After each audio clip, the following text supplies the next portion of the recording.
Hello and welcome back to the channel. और आज के इस लेक्चर में हम बात करने वाले हैं एकाधिकार बाजार की कि एकाधिकार बाजार यानी मोनोपोली मार्केट कैसा होता है। आज के इस लेक्चर में हम डिस्कस करने वाले हैं। तो अगर आपने इससे पहले का लेक्चर नहीं देखा है जो हमने पूर्ण प्रतियोगिता यानी परफेक्ट कंपटीशन मार्केट में करा था, वो आप ज़रूर देख लें। उसमें भी हमने काफ़ी सारी चीज़ें बताई हैं, तो वो लेक्चर आप ज़रूर देख लें। तो आज जो हम पढ़ने वाले हैं वो है एकाधिकार बाजार यानी मोनोपोली मार्केट। एकाधिकार बाजार यानी शब्द से ही पता चल रहा है एक का अधिकार। अगर शब्द को तोड़ दें तो क्या बनेगा? एक का अधिकार, एक के अधिकार वाला बाजार। जिस बाजार में एक ही विक्रेता होगा, अब बाजार की बात आ रही ना, तो वहां पर क्या है, एक ही विक्रेता होगा, एक वस्तु का एक ही विक्रेता है। ऐसा बाजार जहां पर एक वस्तु का एक ही विक्रेता है और उसका कीमत पर भी कंट्रोल है और उसकी सप्लाई पर भी कंट्रोल है, तो ऐसा बाजार क्या कहलाएगा? आपका एकाधिकार बाजार। यानी उसकी दो चीज़ों पर कंट्रोल रहता है, कीमत पर भी उसका कंट्रोल है और आपका सप्लाई पर भी यानी पूर्ति पर भी उसका कंट्रोल रहता है। तो ऐसा बाजार एकाधिकार बाजार कहलाता है। वैसे इसका अर्थ आप इसको तोड़ दो, एकाधिकार मतलब एक का अधिकार यानी एकाधिकार, तो आपको यहाँ से पता चल जाएगा कि एकाधिकार बाजार मतलब जिस बाजार में एक ही विक्रेता होगा और खरीदने वाले बहुत सारे होंगे। तो ऐसा बाजार खरीदने वाले भी बहुत सारे होंगे और उसका पूर्ति पर भी कंट्रोल है और कीमत पर भी कंट्रोल है। और डिमांड का आपको पता ही है, डिमांड मार्केट के आधार पर चलती है। जिस हिसाब से चीज़ें उपलब्ध होती हैं उस हिसाब से डिमांड बढ़ती है, जिस हिसाब के प्राइस होते हैं वो डिमांड अलग चीज़ है। और यहाँ पर क्या रहता है, एकाधिकार के हाथ में सिर्फ दो ही चीज़ें हैं, कीमत भी उसके हाथ में है और सप्लाई भी उसके हाथ में है। तो ये चीज़ें आपकी समझ आ गई होंगी कि एकाधिकार बाजार क्या होता है।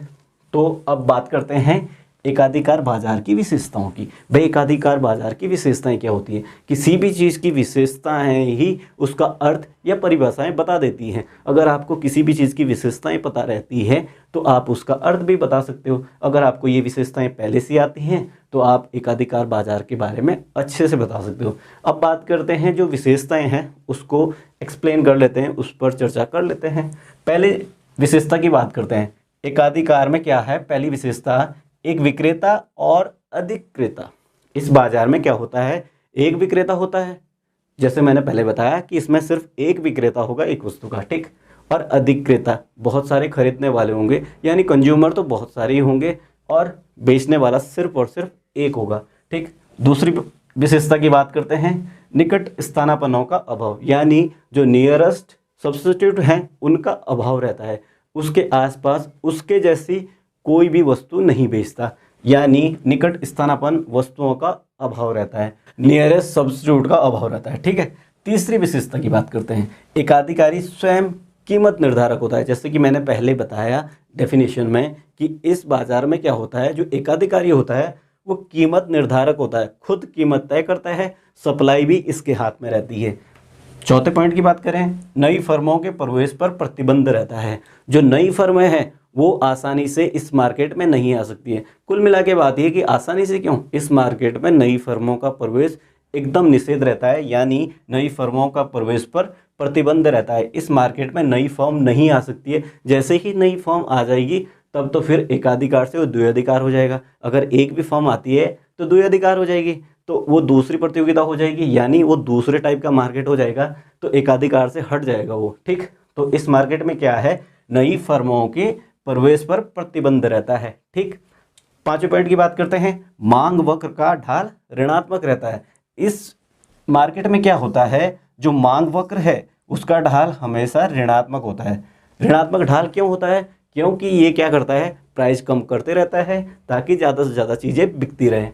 तो प्राइस कम करेगा तभी तो ज़्यादा चीज़ें बिकेगी, ठीक। क्योंकि इसका क्या रहता है, प्राइस पे भी कंट्रोल रहता है और सप्लाई पे भी कंट्रोल रहता है, पर डिमांड पे कंट्रोल नहीं रहता है। इसी वजह से क्या करना पड़ता है, प्राइस डिक्रीज करने पड़ते हैं जिससे डिमांड बढ़ जाए।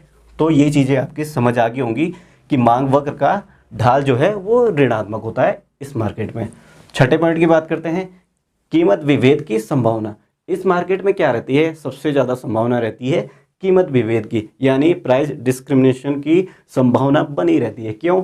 क्योंकि ये क्या करता है, एक ही वस्तु को डिफरेंट मार्केट में डिफरेंट प्राइस पर बेचता है, अलग अलग कीमत पर बेचता है अलग अलग मार्केट में। तो आपको ये कीमत विभेद की संभावना समझ आ गई होगी। तो आई होप कि आपको एकाधिकार बाजार की जो विशेषताएं हैं वो समझ आ गई होगी। तो आज हमने जाना एकाधिकार बाजार क्या है और एकाधिकार बाजार की विशेषताएं क्या क्या होती हैं। तो आई होप कि आपको ये लेक्चर समझ आ गया होगा। तो वीडियो को लाइक करें और अपने दोस्तों के साथ शेयर करें, और चैनल पर नए हैं तो चैनल को सब्सक्राइब करना ना भूलें। इसके बाद जो हम बात करेंगे वो करेंगे ओलिगोपोली, और उसके बाद हम अल्पाधिकार और अन्य चीज़ें जो है आपका एकाधिकार प्रतियोगिता, वो हम नेक्स्ट लेक्चर में डिस्कस करेंगे। धन्यवाद।